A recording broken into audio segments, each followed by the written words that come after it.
I'm Connor Old, and welcome back to another episode of Old on Old. And this week, we're going to be looking at a classic slasher film that really jump-started the genre into the mainstream. I'm talking about none other than Friday the 13th. So, if you guys are new to the series, what I do every single week is I break down a classic film I have never seen before and talk about its historical context as to what makes it a classic and why I consider it a classic, as well as my thoughts on it, because these are really classic movies I've never seen. So I'm giving you my initial review, sort of my thoughts, looking at it from a 2018 viewpoint. But if you don't know what the plot of the movie is it's about a camp that was shut down for many years after a murder happened last time it was opened. And now it's about to reopen, and we follow a group of the new camp counselors as they slowly die one by a mysterious figure who haunts the camp. And if you don't know about the Friday the 13th, I'm going to talk a little bit about the historical context. I consider it a classic, despite it being sort of critically hated, because it's succeeded and sort of created an incredible franchise. One of the longest in movie histories. This franchise consists of 12 movies, believe it or not, and it was really just a big hit. It was cost about $500,000 to make, and ultimately, at the end of the day, worldwide made $59 million. So it was an insane, 60, like over 100 times its original budget, which is insane.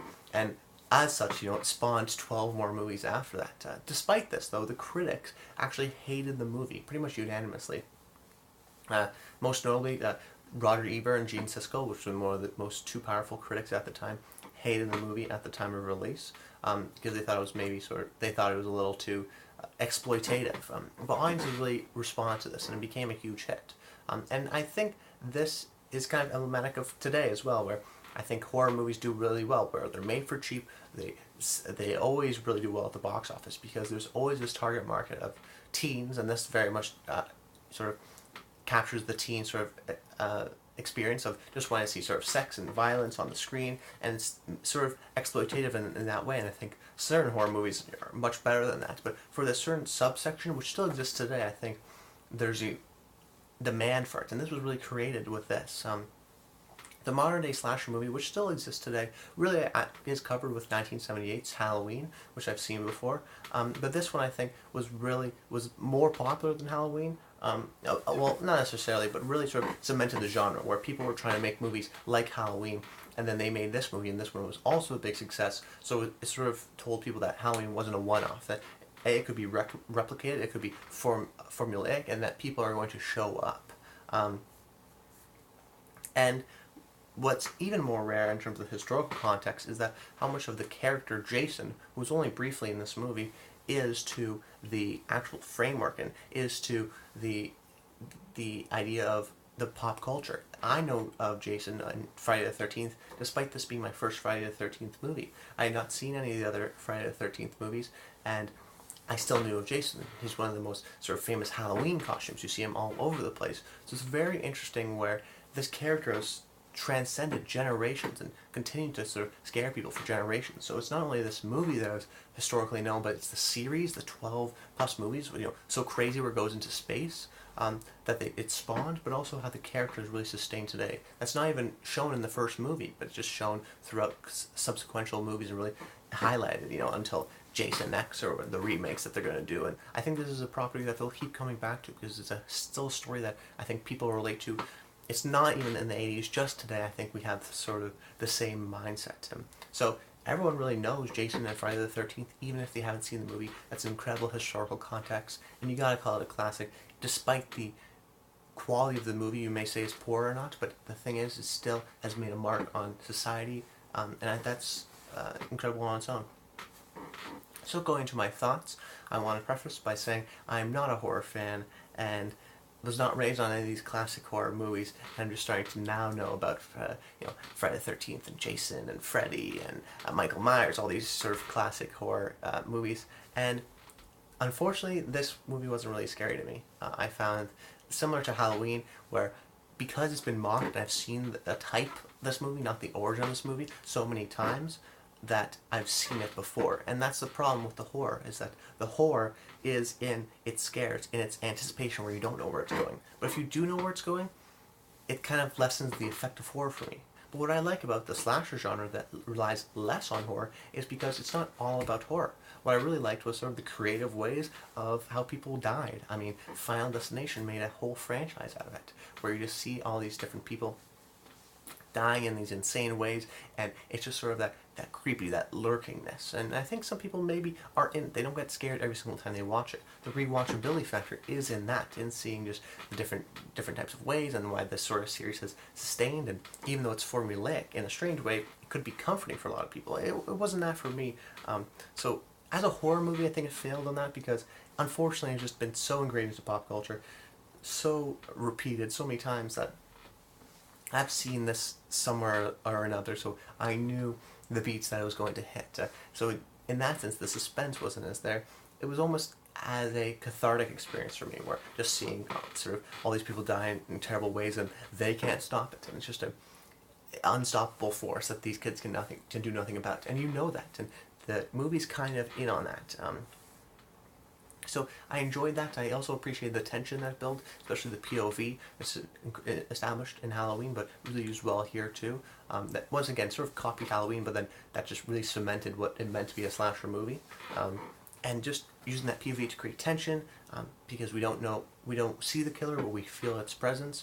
And then the reveal of what the killer actually looks like eventually is really well done as well. I think this one does better than, say, Halloween. So it has some... I'm comparing it to Halloween because I felt similar in both ways, and they're both actually pretty similar movies. I guess I just respect Halloween a little more because it was the originator, but this is unique ways in changing that formula.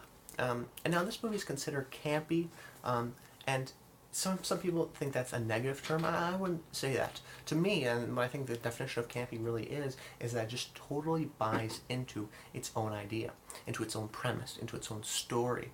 It totally does not have any sort of wink and nods to it, but in a way, it totally commits to its idea, that in a way becomes kind of ironic. That becomes kind of sort of self-referential. It's not Deadpool, for example, where it's completely obviously self-referential. But almost because it's taking itself so seriously, it becomes almost not funny, but ironic in that sense. And I think that's a little bit of the appeal of the movie. It's formulaic, but like I said, it's comforting, and it keeps your palms a little sweaty, and if not, sort of really scare you. And I actually think this is a great movie to watch with friends. It just fits into that sort of easygoing movie where at the beginning you're all making fun of it because it's kind of cheesy, and you look at the 80s special effects and oh my god, and you're hitchhiking, these little things that have existed back then but don't really do so now, right? And sort of the cheap visual effects because these movies are made on a low budget. But then you could also, so you start off sort of making fun of it with your friends, and then you get more into it and more into it, and then by the end, it actually genuinely starts scaring you because people are stopped talking, the quips have stopped going, and I can see this being a sort of a great movie in that sense of really just becoming this great movie to watch with friends and throw on the background, and not to worry too much about the story in terms of wondering, oh, what's going to happen next, and keeping the horror on you, but also just realizing what the movie is trying to do and what's its intent. And maybe nowadays it's different than what its intent was in theaters. Maybe in theaters its intent was to create a very scary movie and people went back. But I think the reason why people have gone back over and over and why they've made so many these different movies is because of that sort of home aspect feel. I don't think that was something they intended to do, but it has worked really well in a sort of home environment, I think, on DVD with the invention of things like DVD and Netflix. I think this is a classic movie. I've watched other horror movies like this and had a similar experience. So I think that even though it wasn't maybe intended for that, it's evolved and grown like great art does, and why it's still a classic, because you can even show your kids this and sort of have a scary night because they won't recognize the cheesy effects. And then when you're older, you realize that and you sort of make fun of it. But then when you're even older than that, you start to realize maybe some of the filmmaking techniques and, like I said, the historical context behind it. So it's really a movie that ultimately grows with you, and you learn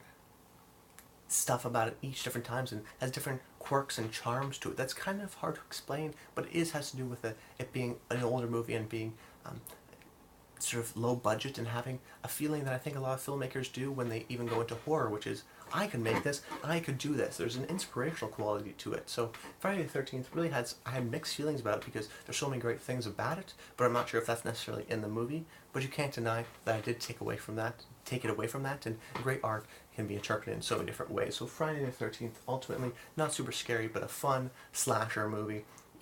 And just sort of fun as a sort of an 80s cheeseball horror thing that maybe actually gets you a little scared by the end. But anyways, guys, make sure you subscribe to the channel, like the video, comment below, let me know some of your favorite slasher movies and any movies you want me to cover. Hopefully I haven't seen them before.